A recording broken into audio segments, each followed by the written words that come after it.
Welcome to the Martin Bailey Photography Podcast.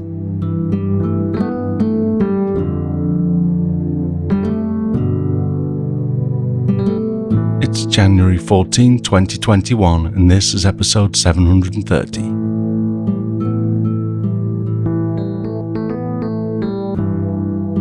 Today I'm really happy to be able to bring you an interview with a young environmentally aware photographer, Brian Doyle. During our hour-long conversation, Brian shares his story with us and talks about his photography and how he's using it to hopefully secure a better planet for his and future generations. As our conversation was not scripted, I don't have a manuscript to share with you this week, but as a reference, I've included the bullet points that we used to guide our conversation in the blog post, along with the 5 images that Brian shared with us, and you can find all of that at mbp.ac/730. And as usual, I'm embedding the images into the audio, so if you're listening with an audio player or device that shows you the chapter images, you can follow along on your device. So I hope you enjoy my conversation with Brian Doyle. So Brian, welcome to the show. Thank you for having me today. I appreciate the opportunity to speak with you. No, I've been looking forward to it. You've sent me some wonderful images that we're going to look at in a moment and talk about your environmentally aware photography. So first of all, to get started, tell us a little bit about yourself and how you got into photography. Sure. I think like every artist, photography for me has been both a personal and professional journey. I think I received my first camera as a graduation present from my mom. And at the time it was something where my mom and dad wanted me to, have some fun, but also get a 9-to-5, get married, settle down, kind of traditional values here. I'm from Minnetonka, Minnesota originally. And at that time, I thought, okay, I'll go ahead and I'll graduate and get a job right away. So I started working as a financial advisor. And during that time, I thought, well, I'm still young. I love taking photos. So I'm going to take a trip. I just want to get it out of my system. I just want to see if it's something that I can actually, see myself doing long term. So I decided to take a trip to Yosemite. And I remember on that trip that I never felt more in touch with what I'm doing than when I was capturing images and sharing stories.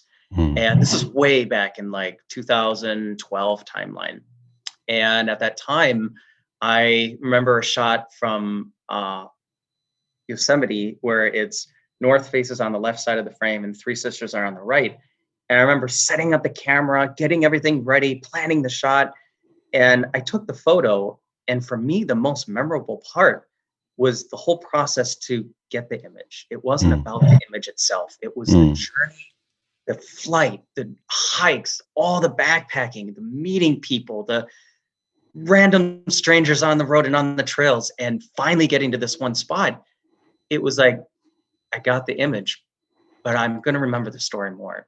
And after that, that's when I was like, all right, I got to try this. I never want to start a sentence with, I wish I could have, or I wish I would have. So when I did that, I just pretty much quit everything. I quit my job at the time. I packed everything up and I drove and moved to California to start working as a stills photographer and as a filmmaker. And my first breakthrough was as a camera operator on a feature film called Swipe Left from James Craig Miles. And that was the first time I learned how to use lighting, how to sound, grip, all of these components for film that I'd never realized really come into telling a story. And that was the first time I learned how to tell a great narrative and a story through images. And then moving from Minnesota to LA, everything was such a shock to me. The food, the people, the culture, and I kind of just missed having nature. And I soon realized that I longed to hear what nature sounds like and being outside and enjoying just pretty much being with, being with the mountains and enjoying the wind. Kind of rambled there, but basically I started investigating my career away from kind of like the corporate side of things and doing film. And I did a couple more films and movies, but I really wanted to get more into learning and improving like what I want to do as a storyteller and as an advocate for the outdoors.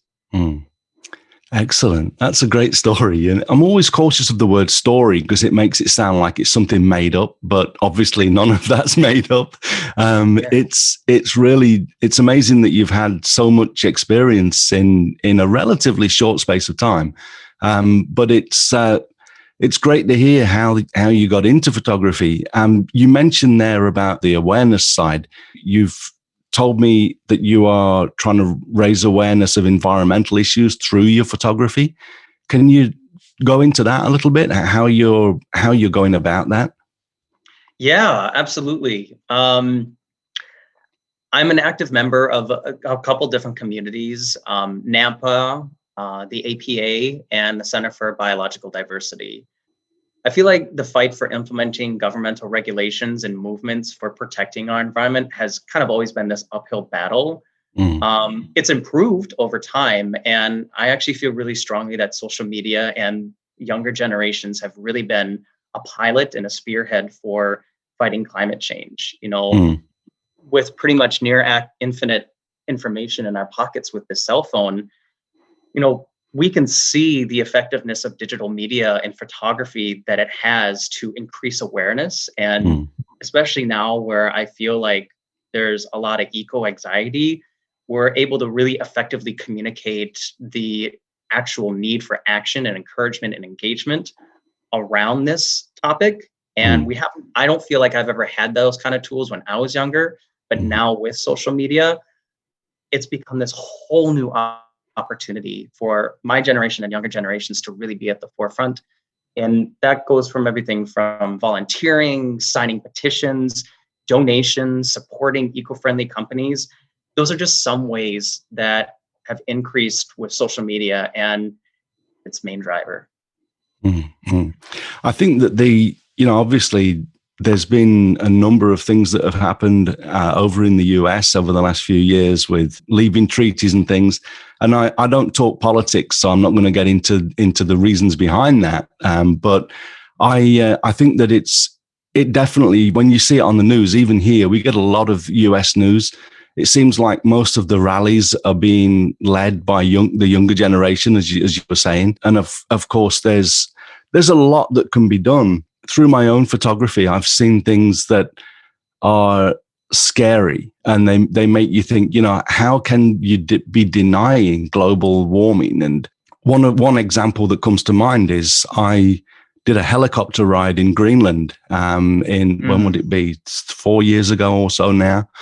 And I flew over a glacier and a fjord that on Google Maps, which was, I looked into it, and it was about 5 years before when the satellite shots had been taken. And there was about at least 5 to 10 kilometers of glacier that were missing. It was just, it was way at the back of this fjord, whereas I think when the shots were made, it was at the beginning of this fjord, this fissure where it was all water now. And it's just scary to think that there's so much ice no longer there. And it's happening every year. I was watching a ironic documentary a few days ago about, and it wasn't the Iceman, the one where they actually found a guy, but someone in, I believe it was Canada, had found some clothes and arrowheads and things from someone that had obviously been killed and embedded in a glacier. And they were going back every few years to try and find more, or to try and find the body of this guy. And they were actually, ironically, as I say, happy that the glacier was receding so that they could maybe find this guy. They didn't find him in the end, but they showed photos over the 5 years or so that they were visiting, and the glacier was gradually disappearing to the point where it was no longer there. And it's like, it's just scary that we're doing so much. Sure, there is the argument that some of it is cyclic. We go through warmer and coolest periods, and that's fine. But there's no denying the amount of ice that's being lost now, and we're all going to be under the water if we don't do something about it. I raised a fuss when I saw that. I used my photos for similar purposes. So it's not as though the older generation are all just going to sit back and let you get on with it, but it's definitely something that I see. It's the younger generation getting out there and trying to raise awareness, and it's great. It's great to hear that you're involved in that. Yeah, and I think I'll touch bases on this too. I think we're gonna talk a little bit about some photos here too, but I'll share more about guiding in Alaska. I was one of the glacier guides for Mendenhall Glacier, and every week I would guide guests about 10 miles over the terminus to the face and inside the ice caves. And I would take photos of every group that I took there of the same spot, and I could show the groups 2 weeks, 2 months, 4 months down the road, like, hey, this is the first group I took out in June 15th. And then I show them what it looks like in October. And they're like, wow, that's just 4 months. That's what's happened. Yeah. That same place where we're standing right now, they used to be part of the terminus, but now, as you can see, it's over 100 feet back behind you now. So and it's that's just in a few months. I know. And it was wild. So, we'll get a little bit more into that, but I think advocacy, it's not going to be an overnight change. And I'm always going to be a student of this along the way, always going to be learning. And I'm happy to do that. But it kind of just starts in small ways. I think everyone's very conscious of avoid plastic bottles when possible, for personal uses and so forth. There are times where you definitely need them, but it's, I think in the United States, it's 1,500 plastic bottles per second that are used in the United States, it's a lot. So something that I've really come to appreciate is learning about eco-friendly companies. I carry Nalgene bottles with me and I fill them up. And then I have 2 companies. I'm not sponsored or anything by them, but I trust Lark. You can basically fill up your water anywhere. You push an LED button and it cleans it. And then Grail, if I'm filling up at a glacier, there's usually silt buildup and you can't drink that. So Grail, you can filter out the silt particles and the bacteria. And you can just drink glacier water right from the glacier. And then for reusable bags, I always like to carry snacks and goodies with me, because who doesn't want a chocolate here and there, right? And rather than using like a plastic bag, I use a silicone bag from a company called Stasher, and it's reusable. I go home, I wash it, I put new stuff in it, and I can just keep using it rather than, disposing it or throwing it in a landfill somewhere. So just like little things like that, just noticing where you can support the environment and support other eco-friendly companies I feel is really important to me too. It's funny, because here in Japan, we use a lot of plastic bottles as well. All of the vending machines, you get your little 500 milliliter plastic bottles of whatever you want to drink. And I know that you were telling me that you lived in Japan as well. You'll have seen that. The vending machines here are crazy. But a few years ago, some of the more environmentally conscious guests on my workshops were saying, we're using way too many plastic bottles. And I said, well, it's how it is here. And when you're traveling, it's hard if you're going to go to a convenience store and you need a drink, the only options are cups of coffee, which are paper cups, or the bottles. And if you're going to take it back to your room, the only realistic option is to do that. But then some of these ladies were from Australia were just, as you say, they bought one bottle and filled it for the rest of the week. The water from the faucet is fine. So since then, it opened my eyes a little bit as well. And of course, the problem of the plastic in the ocean and all of the microplastic is just getting way out of hand. So we don't buy any drinks in plastic bottles anymore. We have a water server, but that is actually saves us a lot of plastic because we don't have 2 liter bottles or 5 liter bottles and things. But we Yeah, anything that you can do, even on a personal basis, is definitely something that we can all do if we just put it. I think it's time for the manufacturers to change as well. You know, Yeah, they need to start putting their drinks out in more environmentally friendly vessels. Really. I agree. There's a larger conversation around that right now. The Center for Biological Diversity was talking about that and talking about a couple things that they want to push through legislation. We can definitely chat more about it, but it's just, talk with your Senate, talk with your talk about this, and don't just, sit at home and just do one or two things. There's so many options for you. And I always think about this too, like with all these products coming out too, I think, especially for me, I want to be able to save money. So having a reusable bottle and Mm, having reusable bags, I know up front it's maybe like $4 or $5, but down the road, it definitely saves me money, especially in a time like this. yeah, good point. Good point. So you've sent me 5 images. I always like to see the work of the guests that we talk to here. So we're going to jump in and take a look at those. I'm going to pull them up on my screen for the listeners. These are going to be on a blog at mbp.ac/730. So you were to go and see Brian's beautiful work there. But let's start off with the photo of the brown bears that you've sent. Tell us a little bit Yeah. about this. It's a beautiful shot, so cute. It was the most recognized photo that I still get comments on today, which has been really, it's kind of funny. I feel like as a storyteller too, there's some of the most unplanned shots become your most iconic photos. And Mm, this was exactly the same thing.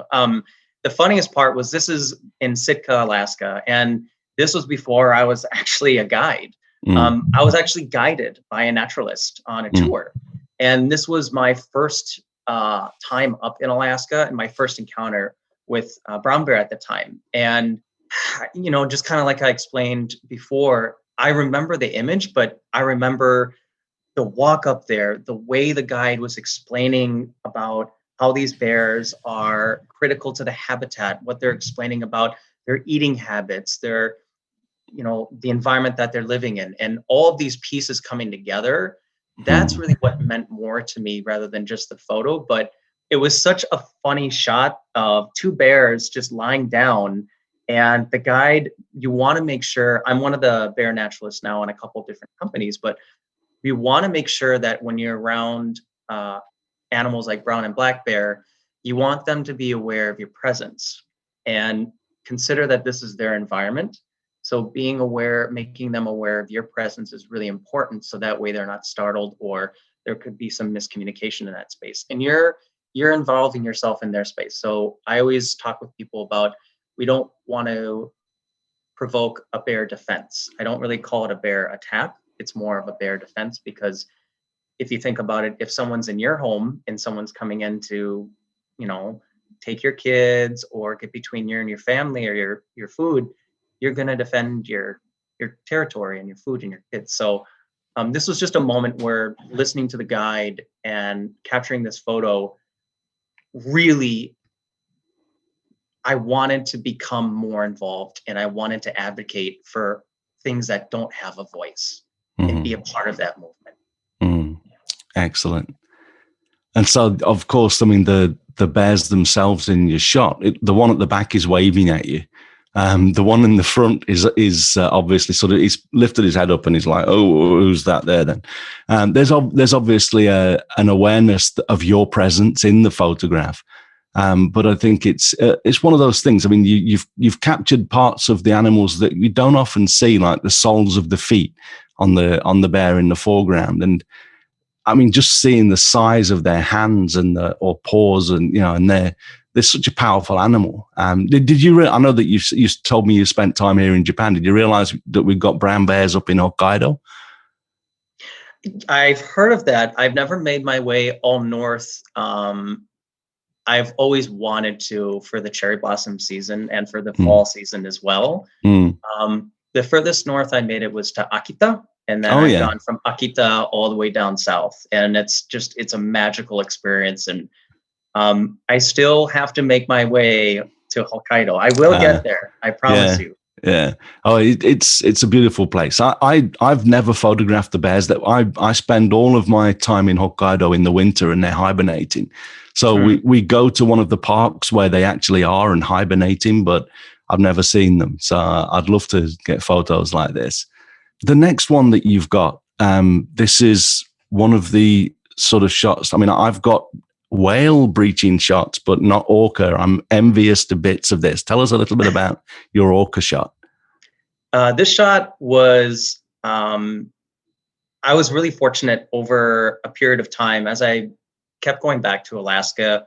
The more that you make noise about conservation, the more you talk about it, the more you talk with locals in the area. I was in Juneau, Alaska, and did you know that it's the capital of Alaska? A lot of funny puns from Juneau, I'll tell you.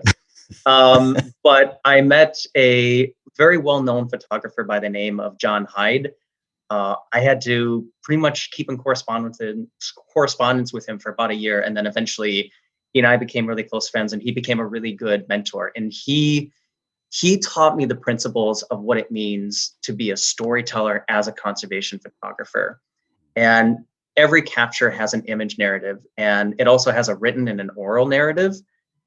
I feel like images tell us a story. And as we know from the famous phrases, you know, there's so many out there, but the addition of the visual language creates a humanized and really an emotional connection with the audience.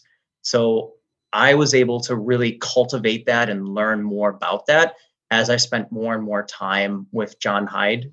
And this image is one of those images that we were out together. We were in a pod of 30. There's transient, resident, and offshore. Oceanic types of orca. There's three main generation styles in the cetaceans group. So what happens is that we had an opportunity to come about 30 resident pod that travel from Haines, Alaska, all the way down to Ketchikan. We were out on the ocean in Auk Bay as they were making their way down south to Ketchikan, and we spent a little bit of time with them. And they're very curious animals. They'll come up by the boat, they'll look up towards you. And I was just so fortunate to have the right settings and have my camera at the right time that this female came right out of the water. And as you can see in the photo, if you zoom in towards her eye, you can see that she's looking right at us.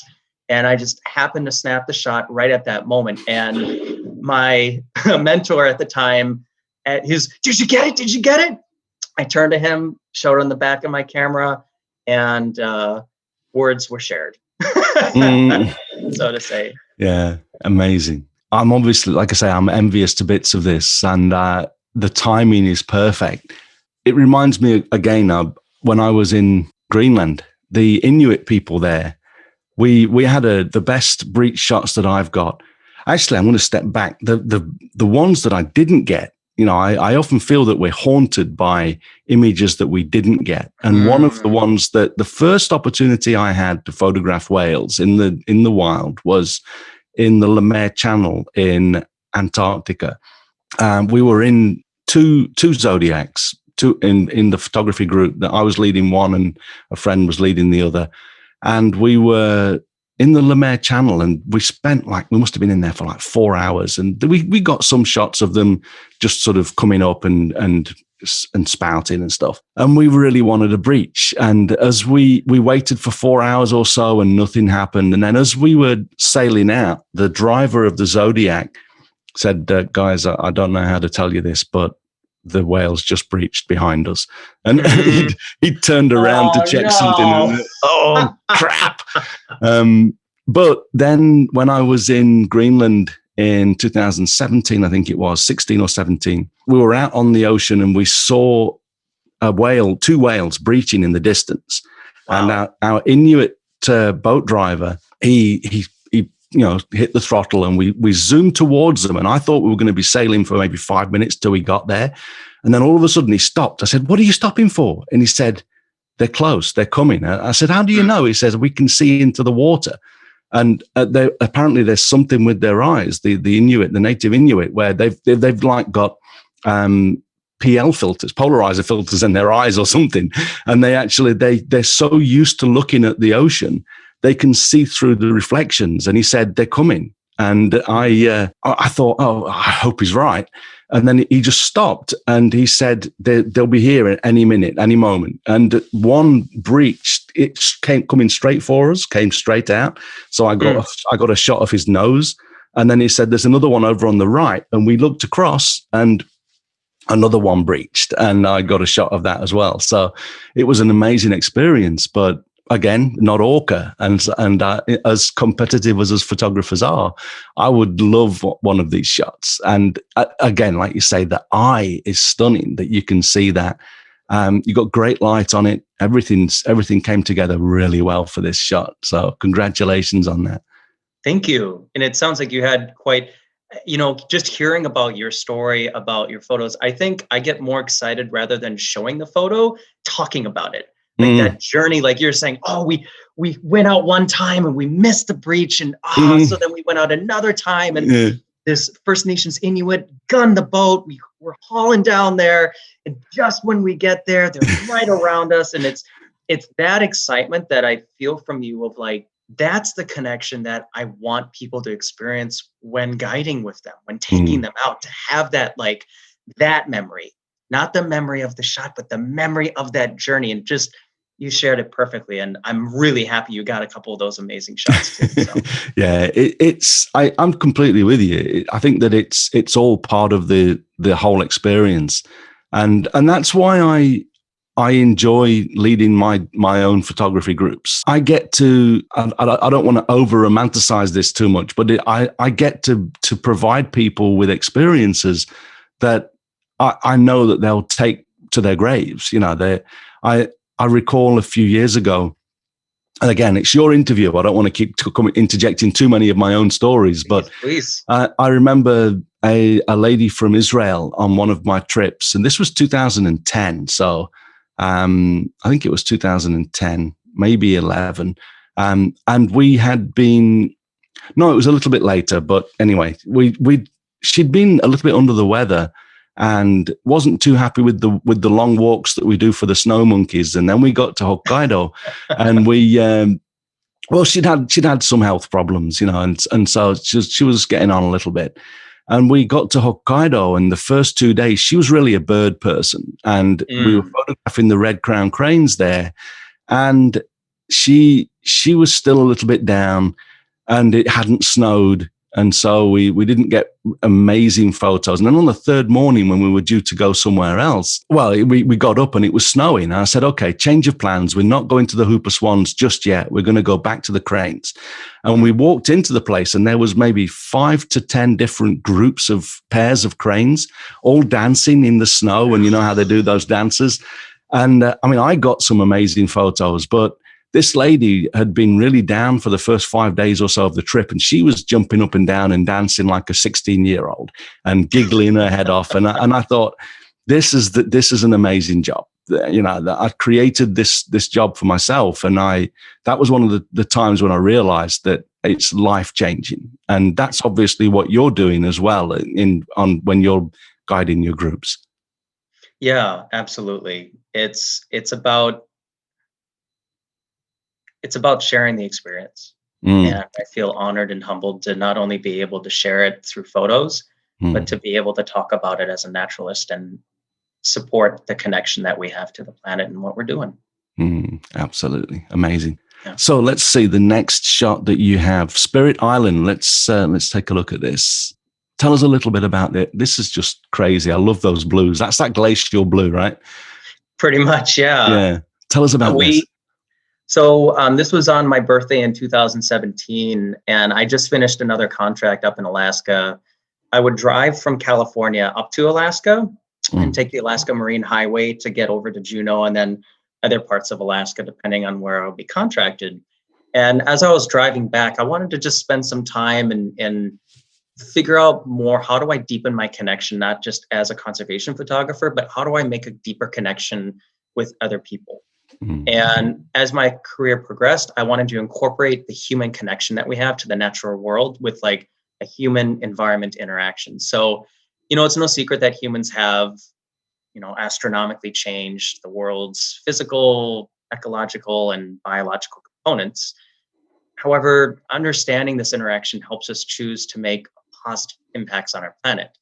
We depend on the environment to survive, but our actions both negatively and positively modify the environment. So we've kind of learned to adapt to it in some ways. And as a conservation photographer, I want to utilize stories to motivate conservation efforts and encourage people to go out, to take action, and to be involved, not just behind the computer, but out progressively showcasing how to interact with nature in an appropriate and a well-mannered way to promote this type of ideology. Excellent. I love that. The photo itself here, where was this again? I mean, and This is there's a kayak down there. Do you have any connection with that person?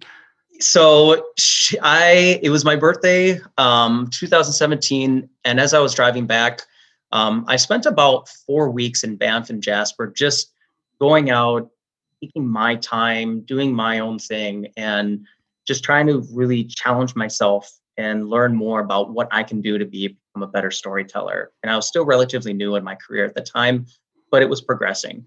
And her name was Belinda, and I met her in the hostel that we had. We all have, 6 rooms, and there's all 6 people in each 6 rooms, so it's very affordable. It was like $20 a night, and we'd all hang out, and I'd meet different people from different locations around the world. And she was from Switzerland, and I told her I was going to go rent a kayak and go to this island. I'm always open to just having, like, I call them single serving friends, because you typically meet people on like a plane or out somewhere, and you get like a meal, a dinner, a breakfast, and that's it. You just single serving things. So you don't really get a long time with them, but you just get to spend enough time to have a quality adventure and have a quality story. So I told her I was going to go out, and she said, sure, let's go ahead and do it. So I packed up my car, I got a kayak, we drove to Moline Lake, and it was a 23-kilometer kayak trip in one day that we did. So we went all the way out at like 6 a.m. We got there around afternoonish, but since it was winter-ish time, around October, it was October 1st, the sun sets a lot earlier. So we wanted to get back before the sun had set.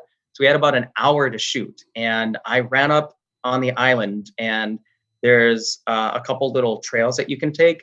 And I found this spot in between these 2 trees, these conifers. And I thought, that is perfect. And I yelled down at Belinda, who was in the kayak. I said, could you please kayak towards me? So she kayaked a little bit towards me. I said, okay, go a little right, go a little left, go a little right. And sure enough, she lined up perfectly in that spot, which then I just got the shot. And I gave her a framed metal signed copy of it as just a thank you for the opportunity. And obviously we made our way back. My arms were like spaghetti when I got back, but it was such a wonderful, memorable experience. And I just enjoy having that and meeting people on the trail and on the road, and never knowing what kind of story you're going to get. Yeah, amazing stuff. I love the shot and the photo itself here. All of the shine on the water and everything that just comes out so good on metal. But yeah, okay, excellent stuff. Let's take a look. Gen 2 penguins. You got to love the Gen 2 penguin. So tell us about this shot. This one. So I mentioned a little bit earlier, and you talked a little bit about this. I had been to Alaska a little bit, and I worked as a glacier guide, taking people to Mendenhall Glacier and to and from about 10 miles round trip. And this was my first contract through a company called Seaborn that I was fortunate enough to work as their conservation photography instructor in Antarctica. I'd never been. And I remember being surrounded by, our group is made of an expedition team, which I'm sure you probably have seen and heard and seen before.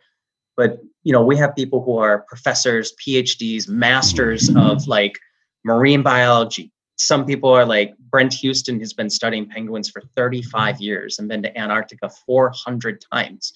And it's just, these are masters of their domain. And witnessing the real impacts of climate change on a much larger scale with not just one glacier, but thousands of them, seeing the conservation efforts that a lot of the scientists and professors were advocating for, that's what also just, it struck me so much like, how do I share that? How do I create that and tell a story in that space? And I think, although this is a great photo, I wanted to just encapsulate a moment to really ignite this mission around their, penguin colonies are shrinking, glaciers are, of course, melting, and with increased vegetation, it was something I really wanted to take my time to capture a photo that not only was good looking, but that told a story and Mm. had people kind of think a little bit more about like, where is this? How is this taken? But also what message is being conveyed. So, Yeah. It's amazing. I love the fact that you've got the young on there, the youngster. There's two. It looks like the other one's sort of hiding. I can see the second set of flippers there, but there's no snow on the ground. It's like, yeah, I know that the time of year for this is going to be a little bit, you're going to have less snow, but I'm amazed that there's no snow on, or very little snow in the background there. But again, a beautiful shot. I love the depth of field, and I love the pink on the orangey pink on the beaks that comes through so well. And again, it's one of those sort of shots that sort of tugs at the heartstrings, and it's a great shot for your cause, but also artistically. So wonderful to share this. thank you. Let's see, your last one, I think it is the delicate arch. Let's open this up. Tell us a little bit about this final shot. Sure. I think, this picture represents one of my 2020 photographic compilations of the national parks. It kind of characterizes like a newfound appreciation for the green spaces located just in my backyard. During the 3-week trip that I took, I went to several national parks, and well, like most of us, my international plans were pretty much halted. Last year allowed me the opportunity and the time to explore, my backyard, and allowed me to appreciate the beauty of my own country. And I never really done that in the 10 years that I've been in this career. And it also helped me appreciate that there's really beauty all around us. You just have to go outside and see it. Yeah. Did you merge exposures to get the moon so well exposed, or is that just a bit of dodging and burning? How did you do that? This one was pretty fantastic. So I sent you, this is Mesa Arch. No, this is Delicate Arch. So yeah. This one was something that I had been here. I typically want to go ahead and scout a position. So I went there earlier in my trip, and I walked all the way up. It's a couple minutes, maybe about an hour to walk up. Checked out the area, scouted the position because I knew I wanted to come back at night. There's a really good app called Photo Pills that can tell you where the moon and where the sun and how everything lines up. So you can use kind of an augmented reality, and you can get kind of an idea of where things are going to line up in the image.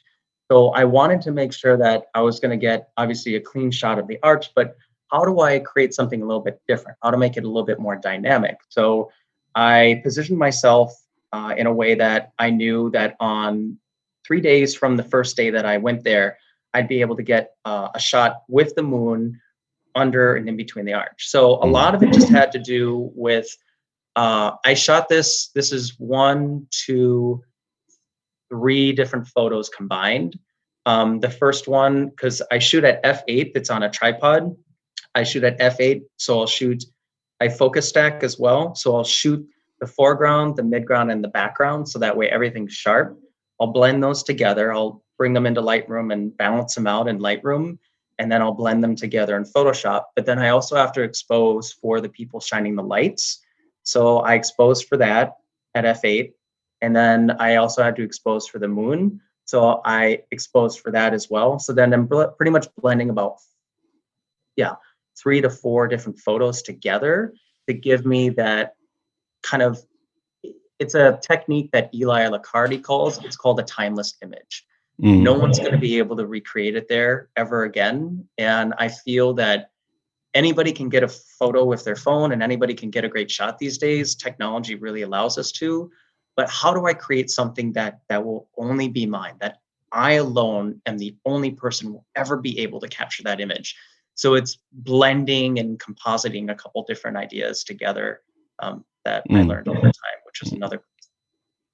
Excellent. So who's doing the light shining? Was that you running into the screen, into the scene, or?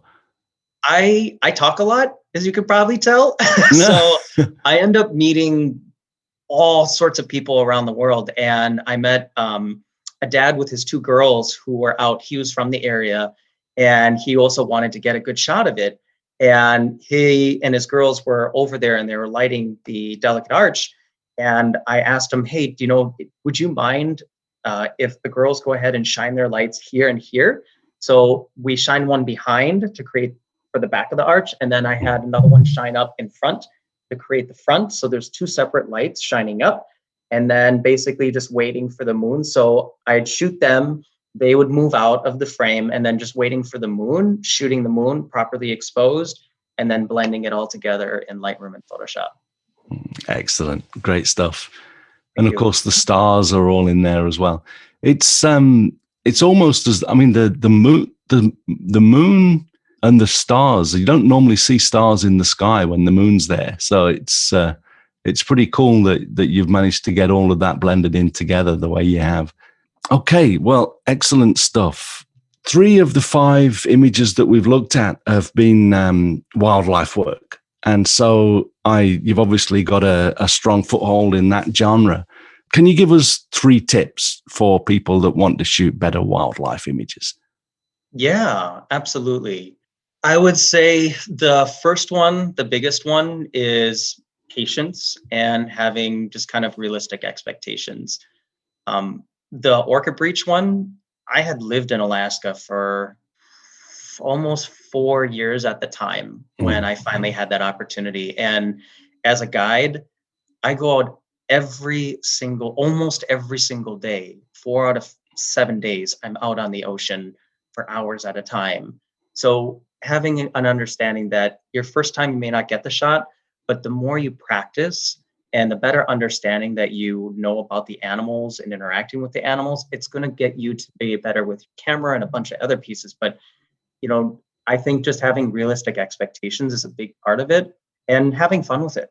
Just go out and have a lot of fun. If you're not having fun, mm, put the camera down and just enjoy it for the experience that it is. Part of that too, just with the practice and or the patience with it, um, be conscious that this is their environment. Don't approach wildlife. I allow the wildlife to come into contact with me. I've been very fortunate over the years to have that happen. Um, and I think that you want the wildlife to be to be used to you, to get used to you and their environment versus walking up or trying to follow. You see it in parks where people will chase after deer and elk, or people will in their boats, they'll like throttle and follow the humpback whales and, come clearly illegally within the 100-yard rule. So it's to give us the best opportunity to see the animals, allow them to be comfortable and to approach you in a way. mm. So Great advice. that's the first tip. Tip number 2, research the animal. And the reason I say this is because I had a tour where I'm in Alaska again, and I just picked up a group of 12 people from a cruise ship. And we're on the bus and we're taking the bus from downtown Juneau all the way to Auk Bay. And typically on that time, I talk with the guests, share a little bit about the history of the area, share some jokes, of course, and talk about what we're going to capture today. I think as a guide, I want to make sure that you're going to get exactly what you want out of this experience. And I want to provide the best experience that I am physically capable and that's allowed that we can do. So to do that, I always tell people, I want to make sure that you're going to get the most out of this. And I ask people what they'd like to get. And some people will say they want to come out with just have an experience in Alaska. Some people really want a specific photo. And I remember this one gentleman who's from Australia. I was calling on him. I said, what would you like, sir? He stands up in the bus, has this paper, shows me this paper with a breaching humpback whale, and he says, I came to Alaska to get this photo. I got this in Australia and I have to get it here. That's why I came on this tour at this time, at this date with my friends and this camera. And I was like, wow, you're super passionate about it. I totally get that. And I asked him, have you ever seen humpback whale in Alaska? He goes, no, this is my first time. I say, okay, great. I say, all right, well, in Alaska, our North Pacific humpback whale are going to be eating about 1 to 2 tons of food every single day. That's about 12,800 fish burgers every single day. And I knew that the guests were coming off the cruise ship. And I asked them, not as, in a joking manner, how many of us go to the buffet and feel like exercising after we go to the buffet? Not everyone, right? As a joke, of course, but it's this sense of, well, our humpback whales need to store all of that calories and all of that blubber to make a 3,000-mile journey all the way down to Hawaii. They're going to be down in Hawaii and they're not going to be able to have anything to eat for months to weeks at a time. And then they're going to have to make a 3,000-mile journey all the way back on an empty stomach. So as much as I'd love to show you an opportunity to capture an image that you have right there, we don't have that specific type of activity up here, or it's more rare, considering that probably in the southern part where Hawaii is, you're going to have them doing mating calls and breaching and doing pectoral slaps and more activity in that space. Is that fair?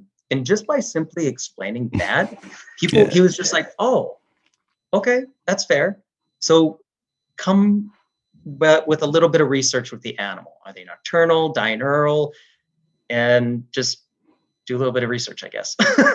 No, that's great advice as well. The people, I find that, the more you're around, you're the expert in that situation, and you've been around them, those traits. And I've been photographing the same animals for coming up to 15 years now in Hokkaido, and you learn a lot about them. I can stand there with my guests and say, there's maybe 150 cranes on a snowfield in front of us, and I'll say, those 2 cranes at the back, they're going to fly in a moment.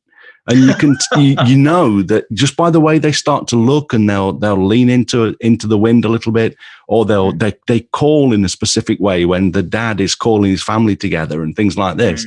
And they'll say, how do you know? And I'll say, 9 times out of 10, I'm right. Occasionally they'll change their mind. They're living animals, but I'll say, no, just watch them for a moment. It's just how they're behaving. And then when they rear up and they take that run and start and fly out, the guests are like, oh, wow, how did you know? But you learn this stuff. You spend time with an animal, and you start to, notice all of that. And it's great that you were able to, sounds like so eloquently, give that guy his, just sort of put his expectations in line.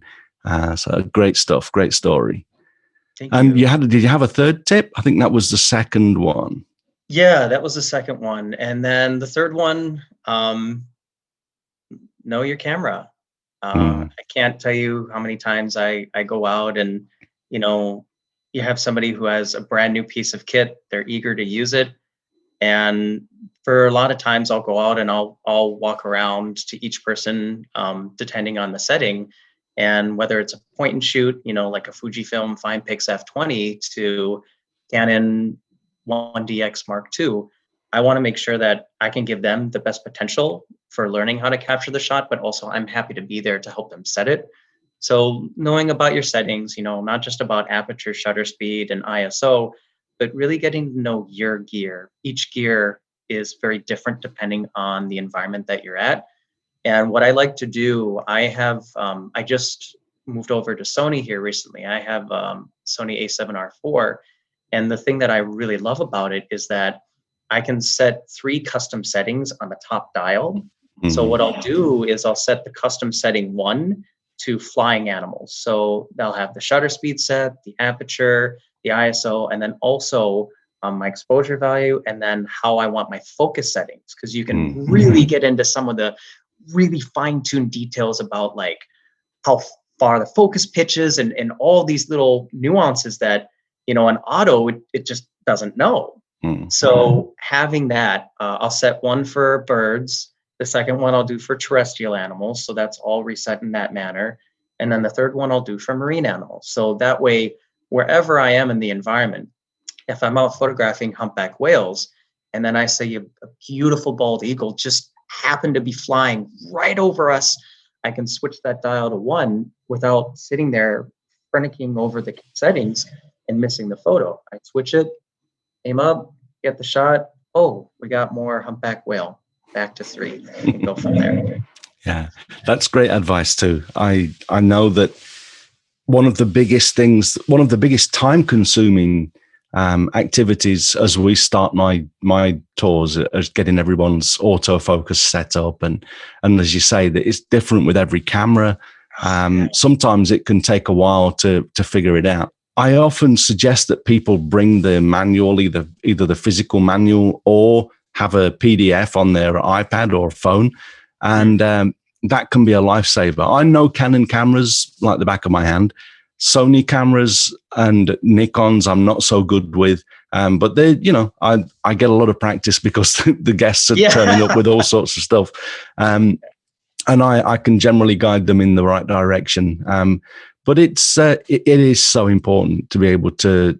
I mean, the good thing about my tours, I do 2 different tours. I do a landscape tour. Namibia is different. Namibia, we do people, we do landscapes, we do wildlife, all in the same 17 days. But my Japan tours, one is wildlife and one is landscape. So we don't necessarily have to switch between modes so much. When we set up the focusing for the wildlife trip on day 1, we leave it there until the end of the trip. So it's a little bit easier in that respect. But yeah, it's so important to get that stuff right. You don't want to be fumbling with your camera in the field. And so great advice. All 3 tips there, wonderful. And I'm sure that any wildlife aspiring listeners here are going to be happy to get those tips. So let's see, we're coming to the end of my questions. Where can people catch up with you online? Do you have a website and anywhere that people could get in touch if they want to? Yeah, absolutely. I'm happy to answer any questions. You can reach me at Brian Doyle Photo, BrianDoyle PHOTO @gmail.com. You can also direct message me on Instagram, which is the same, Brian Doyle Photo, or you can send me a message on my website, briandoylephoto.com. So it's pretty streamlined. I'm happy to answer any question. When I first started, it was really difficult. It was really difficult to get in. And I eventually had some wonderful mentors and some wonderful people in my life that supported me, and they were just there to encourage you and help me out every little step of the way. So I get it where you're coming from and you're starting. I'm happy to tell you about my story. I'm happy to tell you what companies to start working with to get more involved in, wildlife photography, but also working in a conservation effort. Any questions you have, I'd be happy to help out. Yeah, it's amazing how, things are definitely changing, but you say that you had a hard time there. I remember I started my podcast 15 years ago, coming up to 16 years ago. And when I first started it, I got a very small number, but a few hate mail of people telling me that I'm sharing all of the secrets. Why would you just give all of your secrets away? And I'm like, there are no secrets. That I can tell people everything I know, and they're still going to be working from themselves. It's all about the person behind the actions. And so I was amazed that I even got those email. But same as you, I'll share anything that I've got. I'll share because although I've devised a lot of things myself, and I pride myself on my ability to solve problems and to make photographs that I feel really happy with myself. But it's not about protecting that. I share everything I've got. You can go through 730 episodes with this one and see that I've been sharing that. And I think that that's a great way to be. And so, yeah, I'm really happy that you're in that frame of mind, and that you're willing to share information and answer questions on pretty much anything. So great stuff there. It's been an absolute pleasure talking today. I was going to say this morning, it's your evening. I've had a blast talking, Brian, and I wish you all the best for the future with your photography, and by all means, if you get to a point where you've got another story to tell us, drop me a line, and you're always welcome to come back on, and we'll have another chat.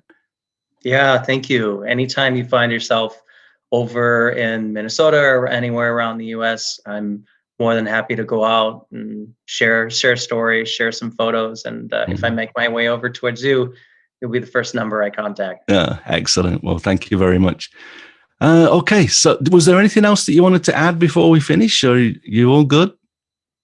I just really appreciate you taking the time to speak with me today.